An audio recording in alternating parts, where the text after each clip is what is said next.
Hello दोस्तों, आपका स्वागत है। आज के वीडियो में हम आपको बताने वाले हैं कि इंश्योरेंस यानी बीमा क्या होता है। आपने इंश्योरेंस ये शब्द बहुत सी जगहों पे देखा, पढ़ा या सुना होगा, क्योंकि आज के समय में इंश्योरेंस यानी बीमा एक आम शब्द बन कर रह गया है। तो अगर आपको भी जानना है कि बीमा यानी इंश्योरेंस क्या होता है तो आप हमारे इस वीडियो के साथ बने रहें। साथ ही हम आपको कुछ बीमा के प्रकार भी बताएंगे और आपको लेना चाहिए या नहीं लेना चाहिए ये सब हम आपको बताएंगे। बेसिकली सबसे ज़्यादा सुनने में आता है लाइफ इंश्योरेंस, आप लाइफ इंश्योरेंस करा लीजिए, ये सब। तो हम आपको इसी सब मतलब ये सब बीमा के जो प्रकार होते हैं उन सब के बारे में भी आपको बताएंगे। तो बेसिकली बीमा कंपनी और व्यक्ति के बीच का एक ऐसा माध्यम होता है जिसमें भविष्य में होने वाली किसी भी विशेष नुकसान की भरपाई बीमा कंपनी द्वारा भरी जाती है, और इसी के बदले में हमको बीमा कंपनी को एक निश्चित अवधि के तौर पर शुल्क या फिर जिसे हम प्रीमियम भी कह सकते हैं, यह हमको बीमा कंपनी को देना होता है।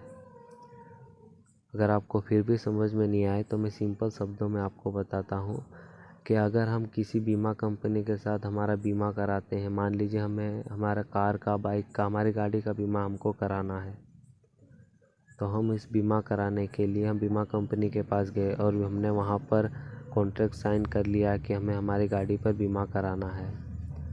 तो होगा क्या, आप एक निश्चित समय पे आप उसको मतलब कुछ शुल्क यानी प्रीमियम थोड़ी थोड़ी करके उस बीमा कंपनी को दोगे, और मान लीजिए कि आपका जो समय होगा वो समाप्त हो चुका है, इतने समय के लिए आपने बीमा कराया था वो पूरा हो चुका है, तो आपको वो राशि मिल जाएगी। अगर इसी समय अवधि के अंदर अगर आपकी गाड़ी को कुछ भी नुकसान होता है, मान लीजिए आपकी गाड़ी चोरी हो जाती है, टूट जाती है, कुछ भी हो जाती है, तो जो भी नुकसान होगा वो बीमा कंपनी ये सब आपका नुकसान का भरपाई करेगी, क्योंकि आपने पहले से बीमा करा रखा है। इसके लिए आपने हर जगह पर सुना होगा कि बीमा करा लीजिए, बीमा ये है, बीमा वो है।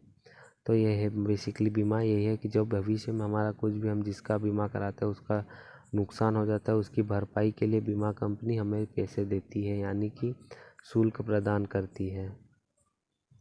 अब बता सकते हैं कि बीमा कितने प्रकार का होता है। तो इंश्योरेंस बहुत प्रकार का हो सकता है, जैसे कि लाइफ इंश्योरेंस और जनरल इंश्योरेंस।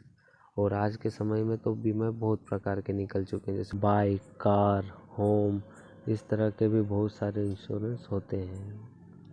अगर आपको भी लेना है, हम मतलब आप भी चाहते हैं कि इंश्योरेंस आप लेना चाहते हैं, मान लीजिए आप आपकी गाड़ी पे इंश्योरेंस लेना चाहते हैं, तो आपको क्या क्या डॉक्यूमेंट्स लगेंगे। तो अगर आप इंश्योरेंस लेना चाहते हो तो आप Aadhaar card, voter ID, PAN card, driving licence, passport, ration card, बिजली का बिल, टेलीफोन बिल, 10वीं 12वीं की मार्कशीट अगर न हो तो, नहीं हो तो वो भी आपको नहीं चाहिए। और इसके अलावा आपको आय प्रमाण पत्र।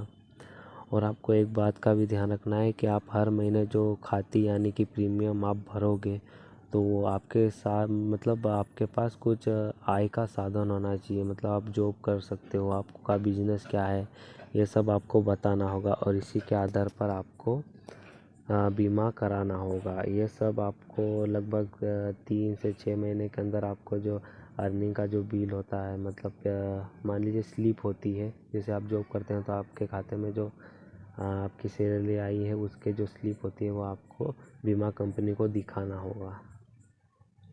तो आप ऐसे आप ले सकते हो। तो अब बारी आ जाती है कि आप बीमा कहाँ से मतलब किस प्रकार से ले सकते हैं। तो बीमा लेने के लिए 2 प्रकार से आप बीमा ले सकते हैं, एक ऑफ़लाइन और ऑनलाइन। अगर आप ऑफ़लाइन लेना चाहते हो कि हम ऑफ़लाइन जाकर मतलब बीमा कंपनी में जाके उसकी पॉलिसी को जानकर वहाँ से हम बीमा ले सकते हैं, तो आप ये भी कर सकते हो। आप बीमा कंपनी के पास जाकर आप अच्छे से जानकारी लेकर बीमा ले सकते हो। इसके अलावा जो ऑनलाइन तरीका है वो भी आसान तरीका है। आप सिंपली आपके पास जो मैंने डॉक्यूमेंट्स बताए हैं वो आप ऑफ़लाइन जाओगे जब कंपनी के पास, तब आपको लेके जाना है। अगर आप ऑनलाइन लेना चाहते हो तो ऑनलाइन भी वही डॉक्यूमेंट्स आपको लगेंगे। तो ऑनलाइन बीमा आप फ़ोन पे, पेटीएम और इस तरह से LIC ये ऐसी कंपनियां होती है जो बीमा प्रोवाइड करती है। तो आप सिंपली यहाँ पर जाकर बीमा ले सकते हो। तो अगर आपको कुछ क्वेश्चन है, आपके मन में जो सवाल है, तो आप मुझे कमेंट बॉक्स में पूछ सकते हो। और बेसिकली जो बीमा यानी इंश्योरेंस होता है उसके बारे में मैंने बेसिक जानकारी